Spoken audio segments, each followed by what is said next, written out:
Toshakhana 2 case में बुशरा बीबी को रिहाई मिल गई। बानी पीटीआई की अहलिया रियाला जेल से रिहाई के बाद लाहौर के लिए रवाना। जमानत के बाद बुशरा बीबी के जमानती मचलके स्पेशल जज सेंट्रल शाहरुख अर्जमंद ने जारी किए थे। बुशरा बीबी को रवां साल 31 जनवरी को 14 साल कैद की सजा हुई थी। साबिक खातून अव्वल 9 माह जेल में रही। इस्लामाबाद हाई कोर्ट ने 1 रोज पहले रिहाई का हुक्म दिया था।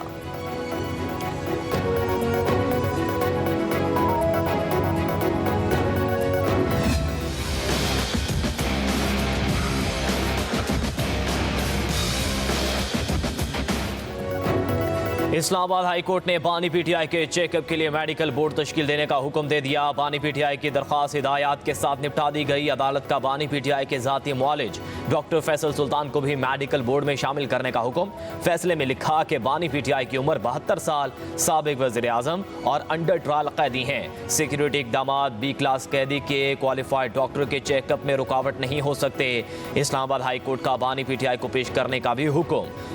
जस्टिस सरदार एजाज इसहाक खान ने रिमार्क्स दिए, अगर आप नहीं लाएंगे तो वजह बता देंगे। जिस सिक्योरिटी थ्रेट की वजह से नहीं लाएंगे उससे मुतालिक अदालत को मुतमईन करेंगे। क्या हुकूमत एक नोटिफिकेशन से इंसाफ की फराहमी का अमल रोक सकती है? नोटिफिकेशन दुरुस्त है या नहीं, इसके लिए तो उनको अलग से पिटीशन जारी करनी पड़ेगी।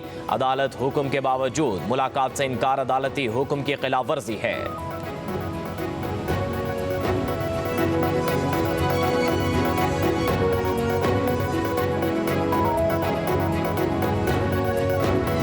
कहा जा रहा है कि कोई डील हुई है, डील के नतीजे में रिहाई मुमकिन होती तो वो 9 महीने जेल में न रहती। किसी डील के नतीजे में कुछ भी नहीं होगा। बीबी का तोशाखाना के साथ दूर दूर तक कोई ताल्लुक नहीं। चेयरमैन पीटीआई बैरिस्टर गौहर ने बुशरा बीबी की रिहाई के हवाले से डील की अफवाहों की तरदीद कर दी। कहते हैं कि डील होती तो बुशरा बीबी इतना अरसा जेल में ना रहती। उन्होंने खुद जेल आकर गिरफ्तारी दी और सख्तियां बर्दाश्त की। बानी पीटीआई की रिहाई भी जल्द मेरिट पर होगी। किसी डील के नतीजे में कुछ भी नहीं होगा। बैरिस्टर गौहर ने कहा कि बुशरा बीबी बानी पीटीआई के नजरिए के साथ है। उन्होंने पहले तहरीकों में हिस्सा लिया, नाब लेंगी। पीटीआई में कोई फॉरवर्ड ब्लॉक नहीं।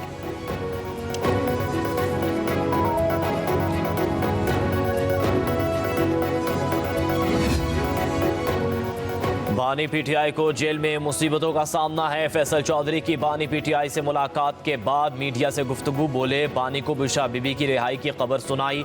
शेब शाहीन बोले, बानी पीटीआई को आईनी तरमीम का भी नहीं पता था।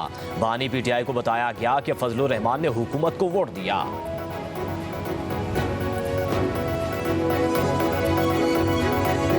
लोग हमारे अमाल देख रहे हैं और तारीख कभी माफ़ नहीं करती। जस्टिस मंसूर अली शाह का चीफ जस्टिस काजी फाइज ईसा को खत।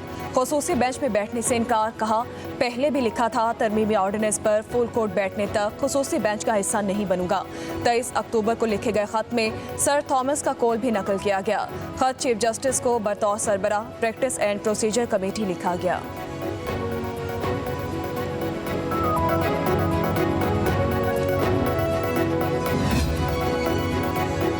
सुप्रीम कोर्ट में आईनी बेंचेस को मुकदमात की मुंतकली का सिलसिला जारी। इस्लामाबाद में शुफा से मुतल्लिक मुकदमा आईनी बेंच को भिजवा दिया गया। जस्टिस शाहिद वहीद ने रिमार्क्स दिए कि इस केस में तो आईनी शीकों की तशरीह करना होगी। ये मुकदमा तो अब आईनी बेंच को मुंतकिल होना चाहिए। नामजद चीफ जस्टिस याहिया अफरीदी ने कहा कि रजिस्ट्रार ऑफिस को आईनी बेंच के हवाले से पॉलिसी दे दी है। ऑफिस को हिदायत की है कि जिन मुकदमात में कोई कानूनी चैलेंज हुआ है उनकी अलग कैटेगरी बनाई जाए। जिन मुकदमात में आइन की तशरीह की जरूरत हुई वो साथ साथ मुंतकिल करते रहेंगे। सुप्रीम कोर्ट के मुख्तलिफ बेंचेस ने गुज़िश्ता रोज भी मुकदमात आइनी बेंचेस को मुंतकिल किए थे। चीफ जस्टिस काजी फाइज ईसा का कल रिटायर हो जाएंगे। सुप्रीम कोर्ट में आखिरी केस की समाअत के दौरान वकील ने चीफ जस्टिस से कहा कि सर, आज आप आखिरी दिन है, आपके लिए नेक ख्वाहिशात का इजहार है। जवाब में चीफ जस्टिस काजी फाइज ईसा ने कहा, जिंदगी रही तो कल आपसे मुलाकात होगी।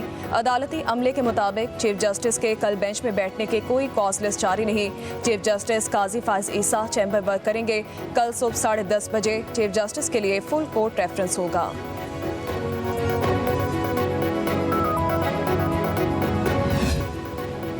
तहरीक इंसाफ ने 26वीं आईनी तरमीम में वोट के लिए हुकूमती राब्तों पर 2 सेनेटर्स को शोकाज नोटिस जारी कर दिया। सेनेटर फैसल सलीम और सेनेटर डॉक्टर जरका तैमूर को शोकाज नोटिस जारी किए गए।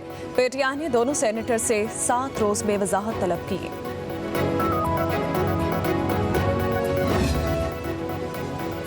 बलूचिस्तान अवामी नेशनल पार्टी के सरबराह अख्तर मेंगल समेत रहनुमाओं के खिलाफ मुकदमा दर्ज। मुकदमे में इंसदाद दहशत गर्दी समेत 7 दिफात शामिल। FIR में इल्जाम है कि अख्तर मेंगल ने सेनेट के स्टाफ को सदोकोब किया। मुकदमा joint secretary senate Jamil Ahmed की मुद्दत में दर्ज किया गया।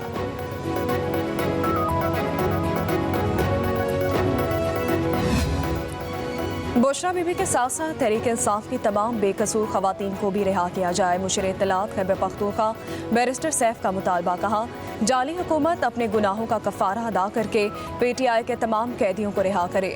राजकुमारी के अहकामात पर खवातीन को अजियतें देने का सिलसिला बंद होना चाहिए। यास्मीन राशिद बीमार खातून 1 साल से नाहक कैद की सौबतें बर्दाश्त कर रही हैं।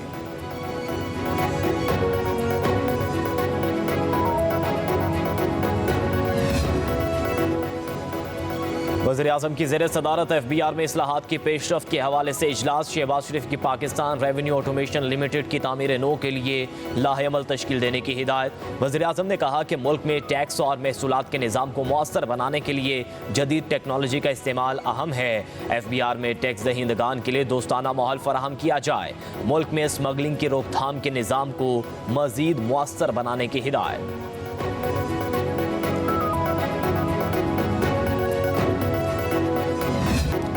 Army chief general Syed Asim Munir का पाक फ़ज़ाइया की ऑपरेशनल बेस का दौरा। एयर बेस आमद पर एयर चीफ ज़हीर अहमद बाबर ने आर्मी चीफ का इस्तकबाल किया। सिपा सालार ने कसीरुल मुल्क की मश्क इंडस शील्ड 2024 का मुशाहिदा किया।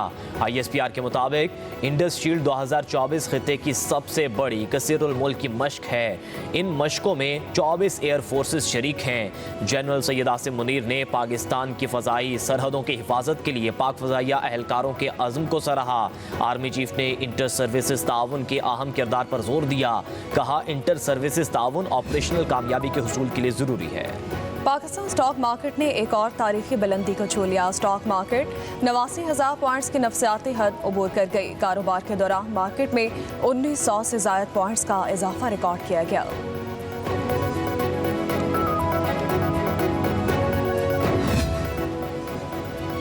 वज़ीर ख़जाना की वाशिंगटन में अहम मुलाकातें। अमरीकी महकमे ख़ारजा के असिस्टेंट से मुलाकात। ज़राअत, IT, तवानाई और कानकुनी में अमरीकी कंपनियों को सरमायाकारी की दावत। मोहम्मद औरंगज़ेब की डॉइचे बैंक की टीम से मुलाकात। मईशत की सूरत हाल पर ब्रीफिंग। कहा, कैपिटल मार्केट्स तक रसाई के लिए मालियाती फ्रेमवर्क बनाया जा रहा है। वज़ीर ख़जाना की इस्लामी तिजारती मालियाती कॉरपोरेशन के वफ़द से भी मुलाकात। इंडस्ट्रीज चार्टर बैंक के टीम से भी मुलाकात हुई। मोहम्मद औरंगज़ेब फिच ट्रेडिंग की टीम के साथ भी मिले। पाकिस्तान की मईशत की कारकर्दगी के बारे में ब्रीफिंग दी। पाकिस्तान के क्रेडिट रेटिंग को अपग्रेड करने पर इदारे को सराहा। वज़ीर ख़जाना मोहम्मद औरंगज़ेब की मुत्तहिदा अरब अमारात के वज़ीर मुमलिकत बराए मालियाती उमूर से भी मुलाकात हुई। मौसमियाती एक्शन के लिए गोल मेज़ कॉन्फ्रेंस पर भी शिरकत। ग्रुप डिस्कशन भी हिस्सा लिया। अमरीकी हुकूमत की जानिब से महकमा सेहत सिंध को 5 मोबाइल TB वैन्स और 3 डिजिटल एक्सरे मशीनें अतिया। अमरीकी सफ़ीर डोनाल्ड ब्लूम का सूबाई वज़ीर सेहत अजरा पेचोहो के साथ कतर अस्पताल का दौरा। वज़ीर सेहत का कहना था कि ये इक़दाम पाकिस्तान और अमरीका के दरमियान मजबूत ताल्लुकात का आगाज़ है। सिंध में सेहत के निज़ाम को मज़ीद बेहतर बनाया जाएगा। अमरीकी सफ़ीर ने कहा कि ये वैन्स सिंध के कमज़ोर तबकात तक ज़िंदगी बचाने वाली खदमात पहुँचाने में मददगार होंगी। कोशिश होगी कि पाकिस्तान में 2030 तक TB का खात्मा मुमकिन हो सके।